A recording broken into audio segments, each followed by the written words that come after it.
Hi yours, welcome to our channel. இன்னைக்கு நம்ம பார்க்க போகிற பதிவு என்னன்னா, கேஸ் சிலிண்டர் பயன்படுத்துகிற எல்லாருக்குமே ரொம்ப யூஸ்ஃபுல்லான பதிவாக தான் இருக்க போகுது. கேஸ் சிலிண்டர் நம்மளோட அன்றாட வாழ்க்கையில் ரொம்பவுமே அத்தியாவசியமான பொருளாகவே மாறிடுச்சு. இதன் காரணமாக தான் நாளுக்கு நாள் கேஸ் சிலிண்டரோட விலை அதிகரிச்சுட்டே போயிட்டுருக்கு. ஆக நம்ம எல்லாத்தையுமே சிக்கனமாக யூஸ் பண்ணோம்னாலே போதும், கேஸ் சிலிண்டர் சீக்கிரம் தீராமல் இருக்கும். நம்ம செய்கிற கொஞ்சம் தவறுகளை திருத்திட்டோம் அப்படின்னாலே கேஸ் சிலிண்டர் சீக்கிரம் காலியாகிறத தடுக்க முடியும். அப்படி நம்ம என்ன தவறுகளை செஞ்சுட்டு இருக்கோம் அப்படின்றதையும் அதை எப்படி சரி செய்யறது அப்படின்றதையும் பற்றி தான் இன்னைக்கு நம்ம வீடியோவில் பார்க்க போகிறோம். வீடியோவை ஸ்கிப் பண்ணாமல் ஃபுல்லாக பாருங்கள், கண்டிப்பாக உங்களுக்கு யூஸ்ஃபுல்லாக இருக்கும். அதுக்கு முன்னாடி நம்ம சேனலை சப்ஸ்கிரைப் பண்ணலன்னா சப்ஸ்கிரைப் பண்ணிக்கோங்க. வாங்க வீடியோக்குள்ளே போகலாம். முதலாவதா பர்னர். கேஸ் அடுப்புல இருக்கிற பர்னர் எப்பொழுதுமே அழுக்குகள் படியாம சுத்தமா வச்சுக்கோங்க. ஏன்னா கேஸ் ஸ்டவ் பர்னர்ல அழுக்குகள் அதிகமா இருந்துச்சு அப்படின்னா அடைப்பு பிரச்சனை ஏற்படும். இதன் காரணமா கேஸ் சிலிண்டர்ல கேஸ் வேஸ்டா லீக் ஆகும். இதனால சீக்கிரமாவே கேஸ் சிலிண்டர் தீர்ந்துடும். ஸோ பர்னரை எப்பொழுதுமே சுத்தமா வச்சுக்கோங்க. அடுத்தபடியா தட்டையான பாத்திரம். பொதுவாகவே கேஸ் அடுப்புல சமைக்கும் பொழுது குழியாக இருக்கிற பாத்திரத்தை யூஸ் பண்ணாம பாத்திரத்தோட அடிப்பகுதியில தட்டையா இருக்கிற மாதிரி பாத்திரத்தை பயன்படுத்தி சமைச்சோம் அப்படின்னா கேஸ் அடுப்புல இருந்து வர்ற தீ அந்த பாத்திரத்துல சமமா படும். இதனால சமையலுக்கு யூஸ் பண்ணிட்டு இருக்கிற பொருட்கள் ரொம்ப சீக்கிரமாவே வெந்துடும். ஸோ உங்களோட கேஸ் ரொம்பவே மிச்சமாகும். இதனால ரொம்ப நாள் வரை உங்களோட கேஸ் சிலிண்டரை யூஸ் பண்ணிக்கலாம். அதே போல பாத்திரத்தை ஈரத்தோட வச்சு சமைப்பாங்க சில பேர். இப்படி செஞ்சீங்க அப்படின்னா கேஸ் சிலிண்டர் தான் சீக்கிரம் தீர்ந்து போகும். எப்படின்னு தானே யோசிக்கிறீங்க? ஆமாங்க ஃப்ரெண்ட்ஸ், இந்த பாத்திரத்துல இருக்கிற ஈரம் காயறதுக்கு எப்படியும் 2 to 3 minutes ஆகும். அதுக்கப்புறமா சமைக்க ஆரம்பிப்பீங்க. ஒரு நாள் அப்படின்னா பரவாயில்ல, தினமும் இப்படி செஞ்சீங்க அப்படின்னா நீங்க யோசிச்சு பாருங்க எவ்வளவு கேஸ் வேஸ்டா தீர்ந்து போகுது அப்படின்னு.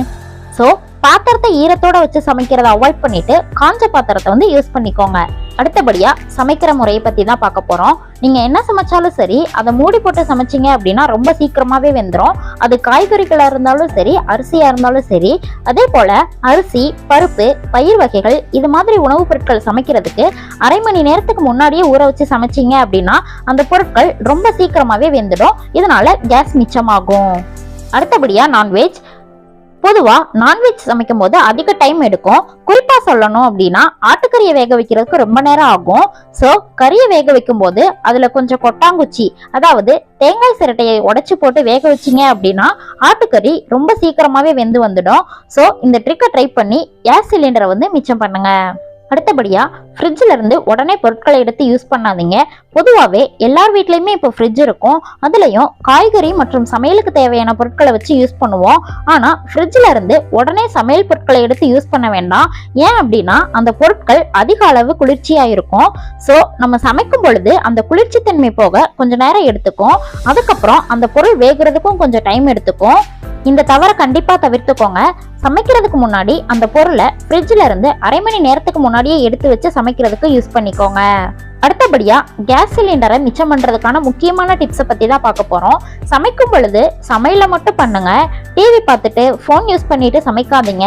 இதனாலையுமே கேஸ் சிலிண்டர் வேஸ்ட் ஆகும். ஏன் இப்படி சொல்றேன்னு உங்களுக்கு தெரிஞ்சிருக்கும். அது போக சமைக்கும் பொழுது சமைக்கிறதுக்கு தேவைப்படுற அனைத்து பொருட்களையுமே தயாரா எடுத்து வச்சுட்டு சமைங்க. கேஸ் அடுப்பு ஆன் பண்ணிட்டு அதுக்கப்புறமா சமைக்கிறதுக்கான பொருளை தேடாதீங்க. தேடுற வரையுமே ஆன் பண்ணி வச்சிருக்க கேஸ் சிலிண்டர் வேஸ்ட் ஆயிட்டு தான் இருக்கும். சமைக்கிறதுக்கும் பிளானிங் தேவை.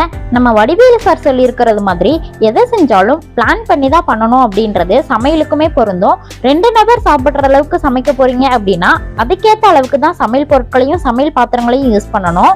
2 பேர் சாப்பிடுற அளவை விட அதிகமான பொருட்களை சமைக்கிறதுக்கு யூஸ் பண்றீங்க அப்படின்னா பொருட்கள் மற்றும் பாத்திரங்களை பெரிதா யூஸ் பண்றதுனால கேஸ் தான் வேஸ்ட் ஆகும். அந்த சமையல் பொருளுமே சேர்ந்து வேஸ்ட் ஆயிடும்.